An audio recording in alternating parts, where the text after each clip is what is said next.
from top artisans. And right now, Barron's has 0% financing for 6 months. We even offer financing for up to 5 years on your good credit. See us for details. For the perfect ring and the financing you want. Visit Barron's in Dublin off the 580 in the hot sea and across the. Barron's, a legacy of elegance. KCBS News Time 10:18. We're heading back to the traffic desk with Ted Ramey. Some good news from a closure that was started early this morning. Started 2:30 this morning. It was an accident where a wrong-way driver went southbound on northbound lanes of 101 and collided with multiple vehicles just past 280.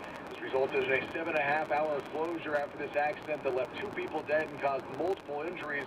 Was just putting the hurt on 101 for hours and hours. Well, now that has been reopened, so we do have good news. And the backup we had that was extending to about Silver Avenue has been released. But as you head north of 101, right there at the 80-101 split, we have some sort of a stoppage involving a police cruiser right now. I can see it on my Insta-view. They're with a vehicle that's in the Gore Point, and this is causing a bit of a backup towards Cesar Chavez right now. It doesn't appear to be blocking much of the right-hand lane there as you split to the left to go on 101, but enough people are looking at this and slowing down that it's causing a backup. But nothing major appears to be happening there for the moment. And as I talk, another cruiser arrived on scene, so maybe it will get worse. Maybe I'm wrong. Let's jump over to the South Bay, Los Gatos 85 southbound. On the connector to southbound 17, we've got an accident there that's on the blocking the right lane and the right-hand shoulder. Solo spin out there, no real slowdown. Just had another one come in. The Santa Cruz Mountains 17 northbound on the approach to Redwood Estates. This is was blocking the right lane. Now it's to the right-hand shoulder. Again, you guessed it, another solo spin out. Your next traffic update at 10:28 on the traffic leader, KCBS. Thank you, Ted. KCBS 6-day forecast. Showers likely today, breezy at times, highs in the mid to upper 50s. Showers likely tomorrow and Tuesday. Looks like we'll clear things out Wednesday and Thursday. More showers on Friday. Traffic and weather together on the 8s on All News 106.9 and AM 740 KCBS. KCBS News Time 10:20. The Super Bowl is practically a holiday for corporate advertisers, a really expensive holiday with a lot of money at stake.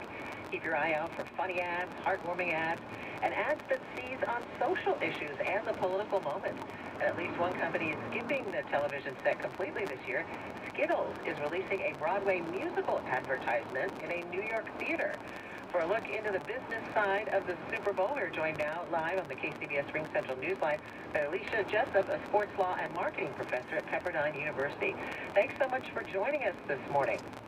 Thank you for having me, Kim. Happy Super Bowl. Thank you. So how much are companies paying for spots in the Super Bowl this year, and is it still worth the cost?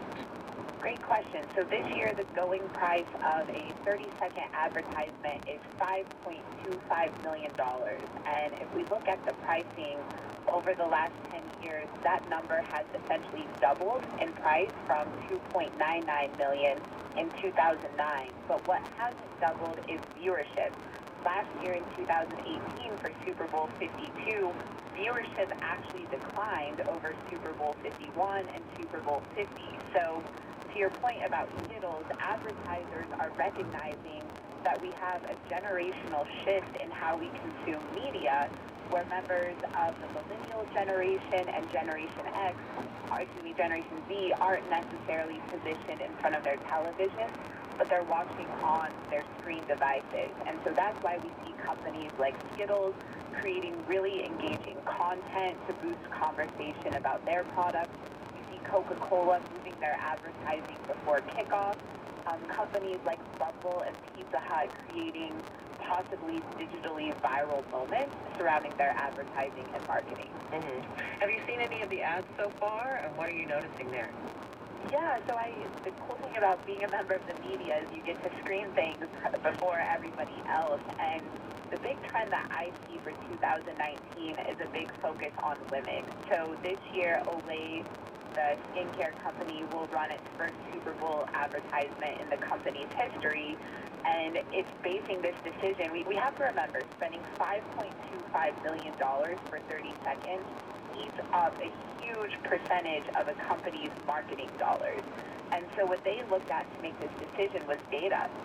They said that over 50 or close to 50% of the Super Bowl viewers are women, but looking at advertising, only about a quarter of the ads speak directly to them. So they have a really fun advertisement for those of us in our 30s. If you remember the Scream movies back in the 90s, early 2000s, Sarah Michelle Gellar makes an appearance in there, and it basically speaks to the fact that aging has approached those of us in this age group, and it's time to do something about taking care of our faces. Oh, that's funny. Some are talking politics or social issues. Is that good for business? Yeah, so I think we saw the biggest uptick of that last year. The ads that I've seen aren't as political as in the last 2 years, but there still is a focus on diversity. What I'm also seeing is a trend of speaking towards the common person. So we saw a Toyota can its celebrity appearances in its ads, and it's focusing on the common person, and it says that it's using the money from what it would pay a celebrity to build a scholarship fund. So we're seeing some interesting dynamics between the political discourse in our country and what that chatter looks like. It's always a risk to go political, but the companies who spend $5.25 million on a 30-second ad have done so much research that they're speaking towards their targeted consumer, and they know that the consumers who actually buy their products are going to feel aligned with whatever is said in that advertisement. So the actual game, who do you think is going to win?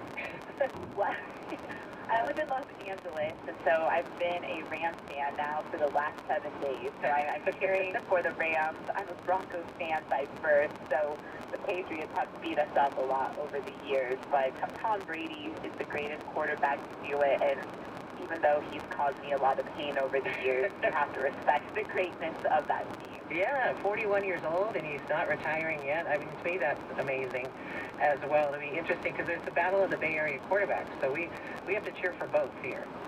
And I think that's a good problem to have. So you're winners regardless of what happens. I know. We've got the stars, that's for sure. Thanks so much for joining us today.